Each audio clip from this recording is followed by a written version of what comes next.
Hey, what's going on, y'all? This is C-Mac Breezy, and I hope y'all had a good ass Thanksgiving and all this type of shit. Me personally, I don't celebrate Thanksgiving because of religious purposes, but that's another story. That's another story to talk about. But today's topic, I'm gonna speak about the movie Straight Outta Compton, and I just got done rewatching the movie after watching it, never haven't seen it since like in the late 2010s. So, and what I think about it, me personally, man, I think it's entertaining as hell, but it lacks trueness and accuracy and shit in the movie. With that being said, is that why it lacks accuracy and why it's not authentic is because they left out a lot of shit. It's a bunch of bullshit lies. And on top of that, Ice Cube and Dr. Dre made himself in a way, made him look bad. They made him look. They made Ice Cube made his character and Dr. Dre made their characters look great. Too great. Like they didn't have that many. Well, Ice Cube had flaws in the movie, but Dr. Dre, on the other hand, it make it seem like he didn't have that many flaws. He didn't have that many issues with he basically tried to Dr. Dre tried to make himself look like a good person when in real life he was never a good person in the 80s towards the 90s, getting into the 90s at that time. Dr. Dre didn't put out scenes where he was beating on D Barnes. He was beating on his relationship at the time, his baby mama, Miss Chalet. He didn't talk about he didn't talk about all this type of shit about him being a woman beater, this, that, and the third, him being on D Barnes from Pump It Up and all this type of bullshit. Dr. Dre made himself look too good in the movie by standing up to the cops, by what else he did that he made himself look too great. Oh, beating up Bloods in real life, when everybody knows in real life Dr. Dre is not about that action, it's not about that fucking life, because Dr. Dre would have never put his hands on a Blood and would never talk to Suge Knight like that. Let's get that shit twisted. Dr. Dre was a coward and a fucking loser slash woman beater. So, and everybody knows that. Then when you get to Ice Cube character, I like. I think he's the only character I like in the movie. They fucked Cube over. They fucked him over. They did Ice Cube dirty, man, in the fucking movie.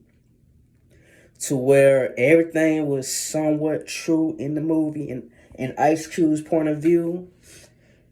Then you got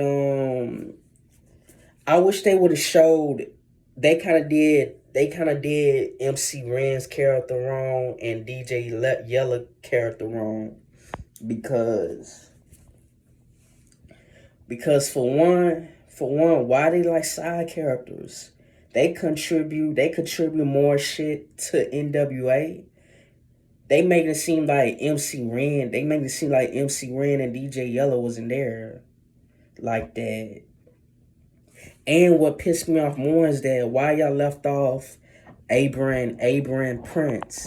It seemed like, all right, y'all didn't put out y'all working on the DOC. Y'all kind of disrespected DOC character in the movie too, because in real life, DLC was the most important part in NWA. He put out an album. Nobody can do it better. I think I gotta look it up, but it came out in 1989 or 1980, the same year that NBA dropped their album when they was working on Eazy E's album. They kind of disrespect the fuck out of DOC, man. And they disrespected Abraham Prince by not getting somebody to play his character when Abraham Prince was one of the founding members of NWA. Then you got, then you got, then also they disrespected the fuck out of Eazy E. Like why in the world would you disrespect Eazy E's character? Y'all made him look weak. Y'all made him look bad, man. Y'all made him look slow, stupid, naive, an inexperienced person who did not know the business side like that they're allowing Jerry Heller to take advantage of him, which is in the extent that Jerry Heller was robbing Eazy-E, but how to make his character look weak like that, and how he was downgrading houses. I call that bullshit. Y'all should have had somebody from. Oh no, not the Easy family. Y'all should have. All I'm saying is what y'all did to Eazy-E's character was bullshit and stupid, and ain't no way in hell Eazy-E was going broke when he had Bone Thugs and Harmony and all this, that, and the third, and he had Above the Law.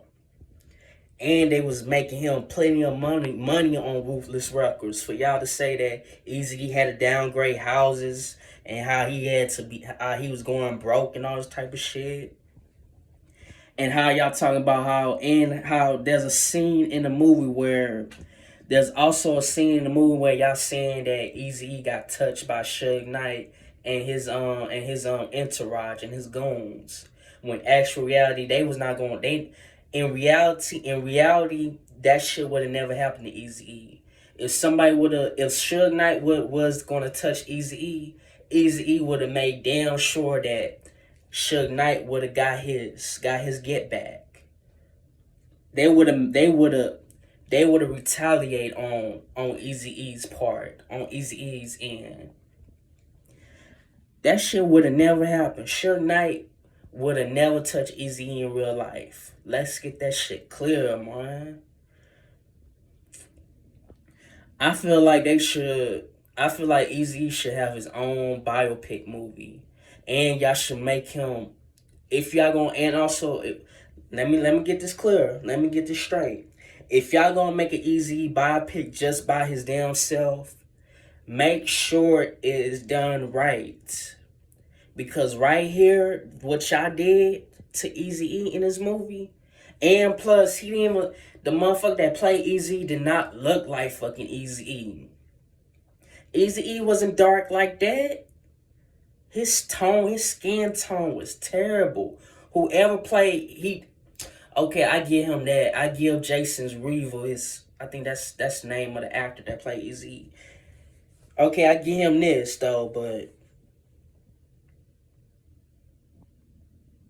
he did all right as an actor. He did all right playing Eazy, but he just didn't look the part. He didn't look like Eazy at all. So to have y'all cast somebody from New Orleans play Eazy is bullshit. And he didn't look like. I feel like Lil Eazy, man. The reason why they didn't cast Lil Eazy is because he didn't have any acting experience, and that he kind of feel they Ice Cube, Dr. Dre probably felt that he was too old to play Eazy-E.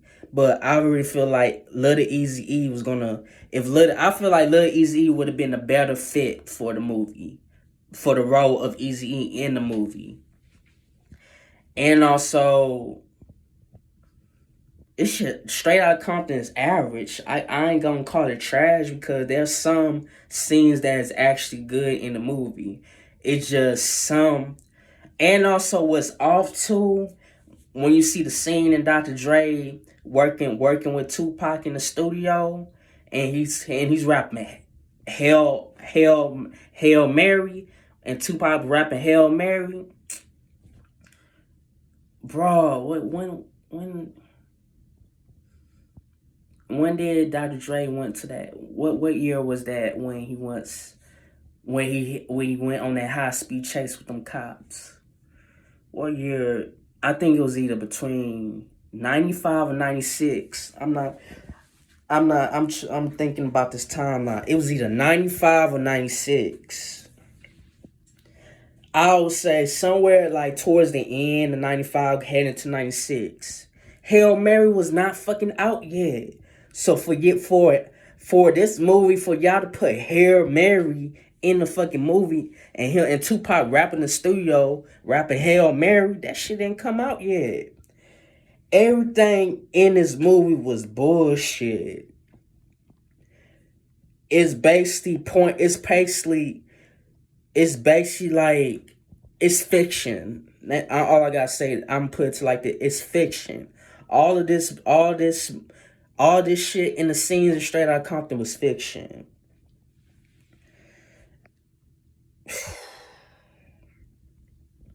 Then the end part of the movie, you got Dr. Dre. Still talking shit, stepping up, standing up for himself. To Suge Knight, wishing he said that bullshit when in reality, in real life, he didn't. He didn't do a damn thing. He always dodged the fuck out of Suge Knight. And he was like, and Suge was like, so what you gonna call that bullshit? Dr. Dre in this motherfucker, but Dr. Dre in the motherfucking movie saying, looking out, aftermath, or whatever the fuck he was doing. But overall, this movie is alright. It's average. It's something I will like watch every now and then. But other than that, man, the only part that was kind of true, that had some true into it, was Ice Cube character. But how Dr. Dre left out a lot of shit, how they made Eazy's character weak and terrible, was not cool. And saying he was broke and how he was looking up on the Billboard, Dr. Dre's Chronic album Billboard, crying and shit, and tears of joy and shit, when hell no. The reason why he was crying tears of joy is because I'ma say it. Dre Day only means Eazy's payday. So that's all I gotta say about this bullshit movie. Ice Cube, Dr. Dre, y'all wrong for making Eazy E look like a hoe in this movie. Made him look weak than the motherfucker. This goes to show you that they never gave a fuck about Eazy E. And be careful who y'all real friends are, because... And I can understand why y'all didn't show up to his funeral, because not everybody want to be that tough, not that strong enough to show up to somebody's funeral. I can understand that. I get that. Y'all didn't want to see him like that.